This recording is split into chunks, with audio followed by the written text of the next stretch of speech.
Hey everybody, Jeff, your executive gardener. Hope you're having a great holiday season. The purpose of this video is twofold. Number one, I want to wish everybody a happy holiday season around the world. To my subscribers and my followers, whatever it is you celebrate this holiday season, have a great one, have a safe one, have a happy one. We'll see you in the new year. Well, I haven't been showing much videos lately because if you live in Houston like I do, and many of my subscribers do, you'll know that we just haven't seen the sun much this fall or winter.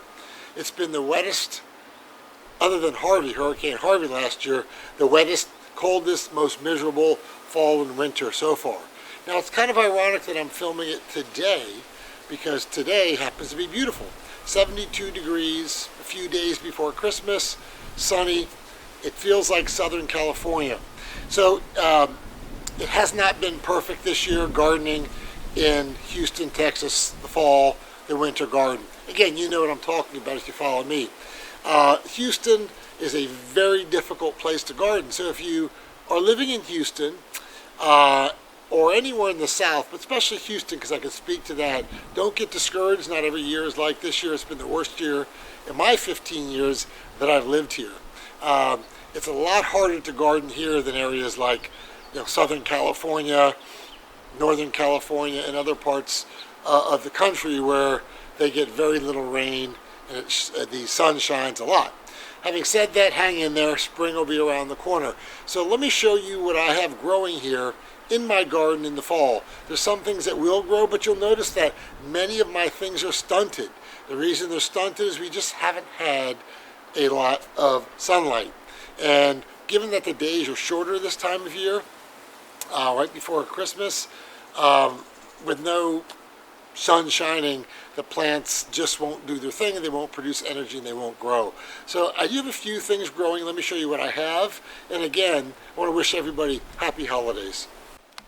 So let's start with the green stalk garden. The green stalk garden is actually doing fairly well. I tried to do a green stalk garden giveaway, but I could not get a hold of those people. So if you're watching from Green Stalk Garden, you got to do a lot better with your customer service. I sent you a few emails, I haven't heard back from you.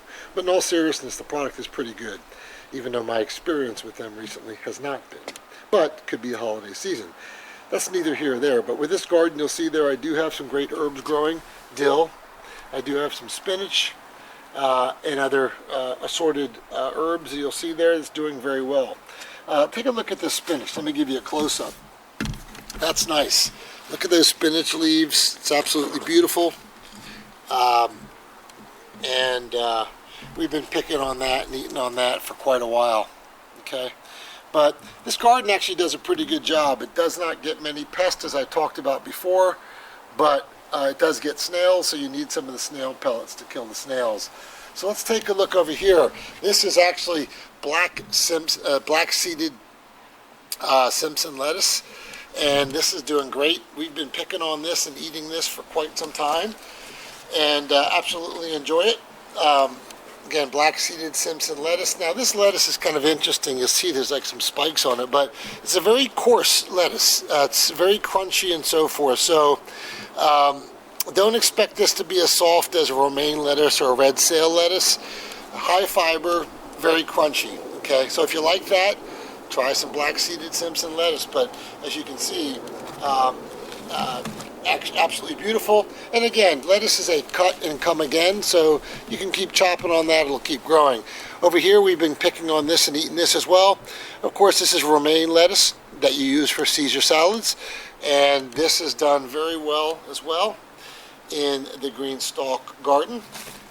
You can see I've cut some leaves out, but this again also is a cut and come again plant, so you can keep cutting on this and enjoying this. So this is actually done very well, a very healthy looking plant. So let's look at some other things here. Again, everything here is relatively stunted because we don't get much sunlight. So that's Brussels sprouts.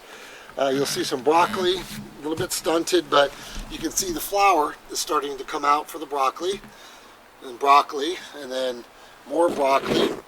Okay, and I believe those are the ones in the front are not broccoli, they are cauliflower.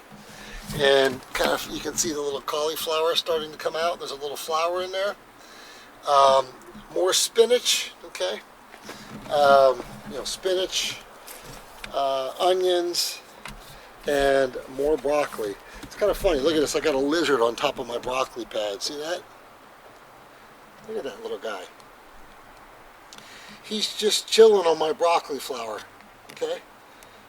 Kind of cool. Anyway, another broccoli.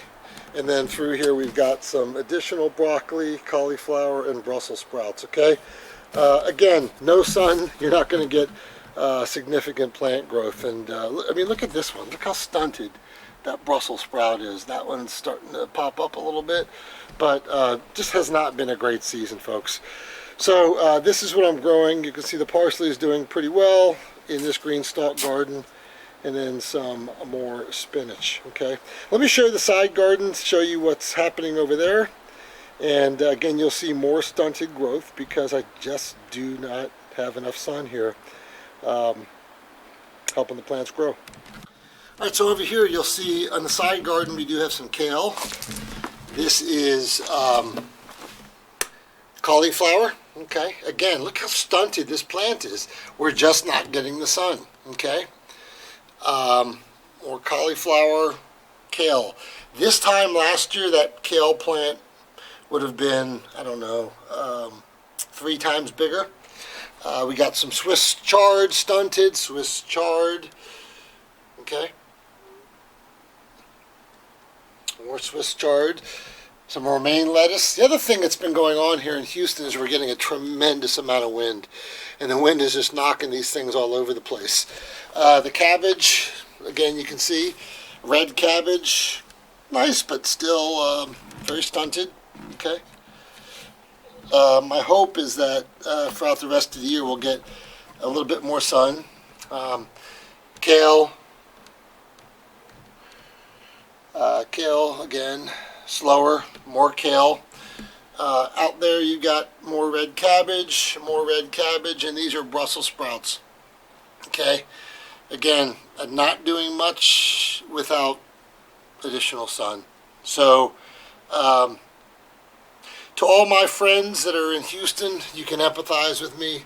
Your plants probably look a lot like mine do. This is not due to lack of nutrients.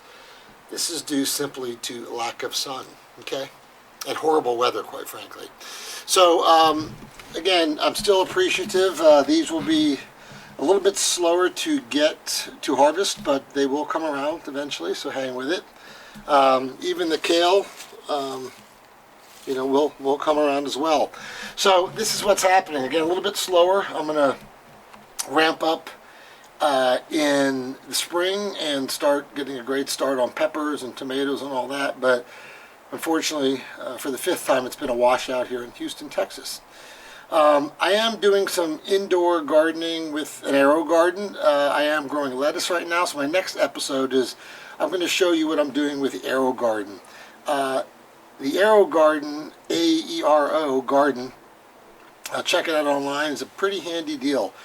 It allows you to basically eat vegetables all year round and use aeroponics, obviously, to provide nutrients to your plants. So that'll be my next episode. I'll try to film as many of these as possible, but all I can do at this point in time is give you updates because not much going on for the weather.